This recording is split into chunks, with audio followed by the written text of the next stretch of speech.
Throughout history, mankind has sought and fought after freedom. Freedom to act, to speak, to be.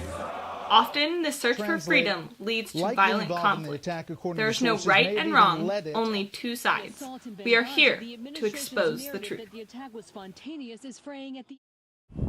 Revolutionary War, rebellion against an oppressive rule, the ultimate endeavor for human freedom.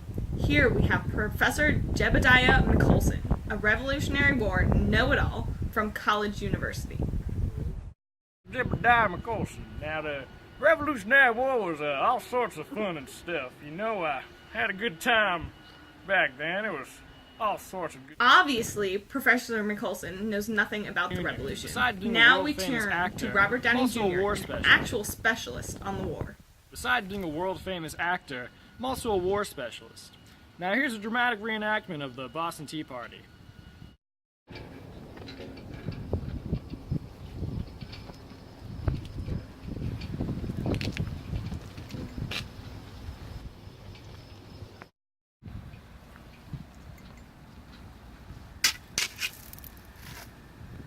Come, men. Today, we fought for our independence, for freedom from the British. They want to tax us without our approval? America! I say nay! Nay! Today, we begin anew in America!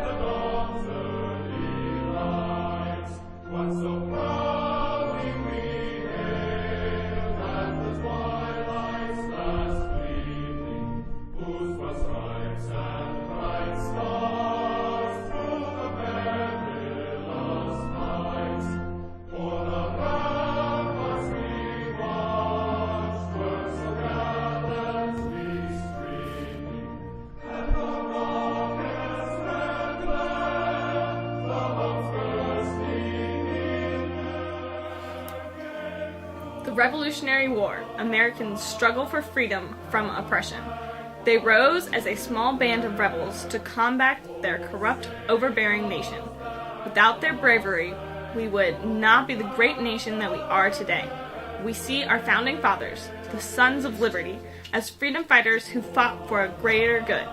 Does this idea not shape our bias towards these great men? Terrorism is in itself the systematic use of violence or terror as a means of coercion for political purposes. Now, is that not what we did? What do you think British thought about our rebellion? Did they think we were righteous freedom fighters or terrorists attempting to steal what they had rightfully won?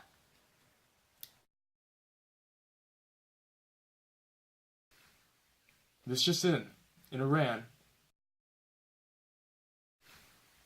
In Iran, rogue military extremists have reportedly attempted to attack a government and military outpost controlled by U.S. troops. More on the matter in 11 o'clock news. Last few minutes out in the attack on the ground. U.S. prison. He wasn't. What do you think of the rogue extremists of the Middle East? Oh, those stupid heads? I don't know what they do. Shoot me if I their government, though. I don't know what they think. The intelligence report obtained by Fox News is raising new questions. Thank you very much.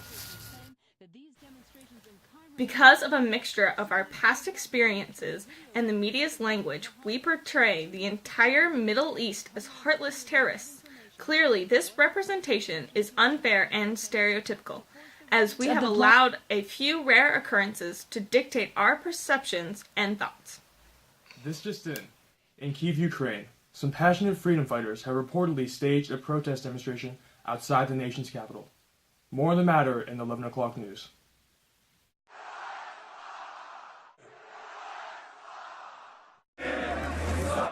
Ukraine, or I meant to mention that.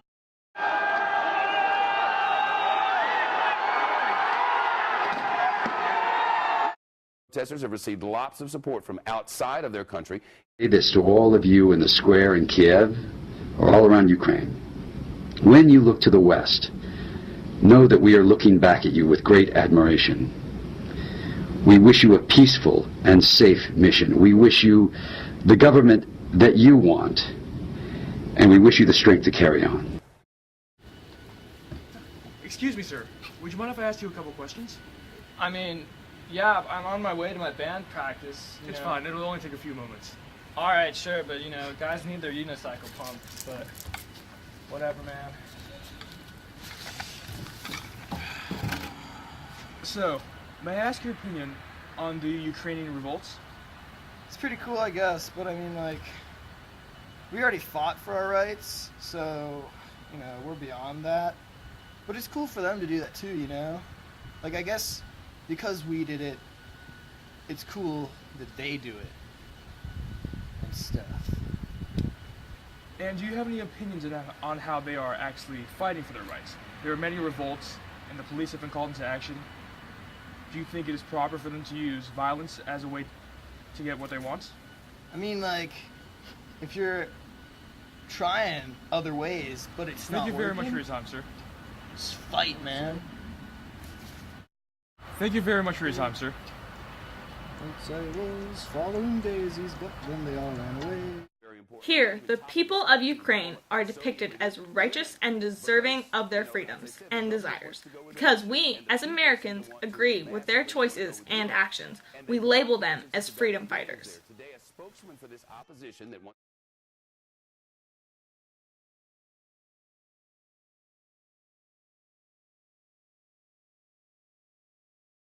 We're the west side of the high school right now, and you can see not one, two, but three different bomb squads are here. Terrorism is not only found on an international scale, however. Such a thing as domestic terrorism exists. In 1999, 2 students killed 13 and injured 24 students at Columbine High School, resulting in one of the largest, most well-known acts of domestic violence in the United States of America. Such violence may not initially be seen as terrorism to the average citizen because it happens so close to home by an American. However, it is terrorism nonetheless. And I want to emphasize that we did cooperate. Voila! In view, a humble vaudevillian veteran, cast vicariously as both victim and villain by the vicissitudes of fate. This visage, no mere veneer of vanity, is a vestige of the vox populi, now vacant, vanished. However, this valorous visitation of a bygone vexation stands vivified, and has vowed to vanquish these venal and virulent vermin, vanguarding vice and vouchsafing the violently vicious and voracious violation of volition.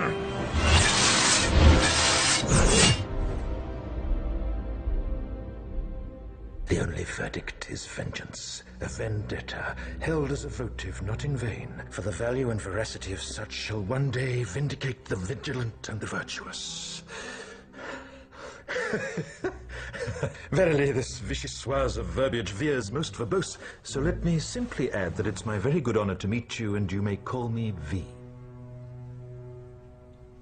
Are you like a crazy person? I'm quite sure they will... Robin Hood and Little John walking through the forest, laughing back and forth at what the other has to say. Reminiscing this and that and having such a good time. Oodle-lolly, golly, what a day. You know something, Robin, I was just wondering. Are we good guys or bad guys? You know, I mean, are robbing the rich to feed the poor? Rob? That's a naughty word. We never rob. We just sort of borrow a bit from those who can afford it. Borrow? Boy, are we in debt.